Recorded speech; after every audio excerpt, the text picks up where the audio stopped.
रहमत सल्लल्लाहु मोहम्मद व अला आलि मोहम्मद वसाहब मोहम्मद मुबारक वसल्लम वसल्लम अलैहि। मैं अभी तक बहुत खुश था, इस फैसले के हक़ में था जो आज हुकूमत ने किया।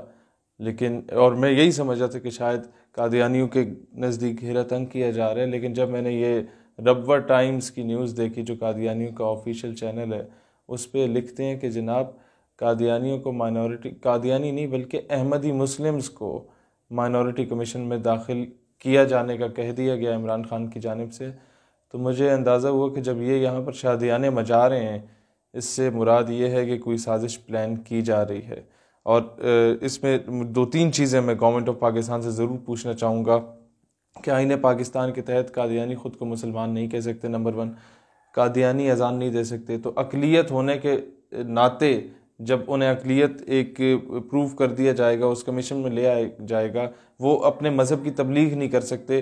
तो अक़लियत है, तो यहाँ पर जो क्रिश्चियंस हैं या हिंदू हैं या सिख हैं, वो तो अपने मज़हब की कर रहे होते हैं, तबलीग भी कर रहे होते हैं, ओपनली होली भी मना रहे होते हैं, ओपनली ईस्टर भी मना रहे होते हैं और उसके हक़ में दलाइल भी दे रहे होते हैं। तो क्या कादियानियों को बतौर अक़लियत इसकी इजाज़त मिल जाएगी? क्योंकि कॉन्स्टिट्यूशन में तो इसकी इजाज़त नहीं है।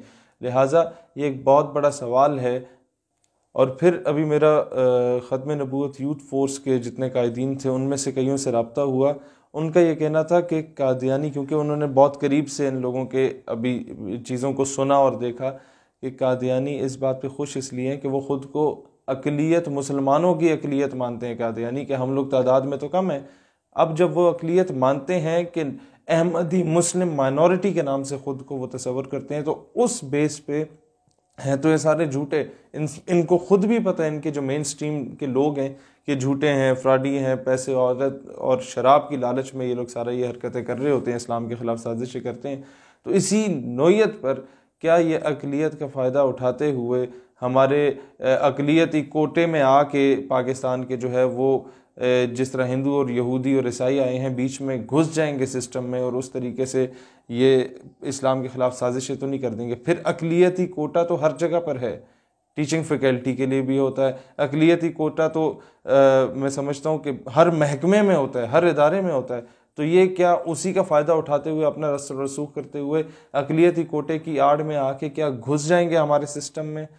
ये चीज़ें जब मैंने रब्वा टाइम्स का वो ख़बर पढ़ी, तो मुझे दोबारा सोचने पे मजबूर कर दिया कि अभी तक तो मैं खुश था कि शायद हुकूमत ने अच्छा स्टेप लिया, लेकिन मेरे ख़्याल में कादियानी इसके पीछे एक बहुत बड़ी साजिश रचाने के चक्कर में है। और एक बार ये असम्बली में अगर दाखिल हो गए और वहाँ पर ये डिबेट शुरू हो गई, असम्बली में दाखिल हो गए, ज़ाहिर है इन लोगों ने और कोई वहाँ पर आप लोगों को सबको अस्सलाम वालेकुम तो कहना नहीं है मुसलमानों को। इन्होंने आके तो यही बात करनी है कि जी हमें मुसलमान डिक्लेयर किया जाए, आइन में तरमीम की जाए, आइन को चेंज किया जाए। और एक बार भी ये बात शुरू कर दी गई इनकी जानिब से, तो ये अमेरिका के बूट पॉलिश करके इतने वफादार बन जाते हैं कि अमेरिकन प्रेशर इतना आएगा कि दोबारा फिर सारों को गिरफ़्तार कर लिया जाएगा, मुसलमानों को, और इनको कोई फ्री हैंड देने की कोशिश की जाएगी।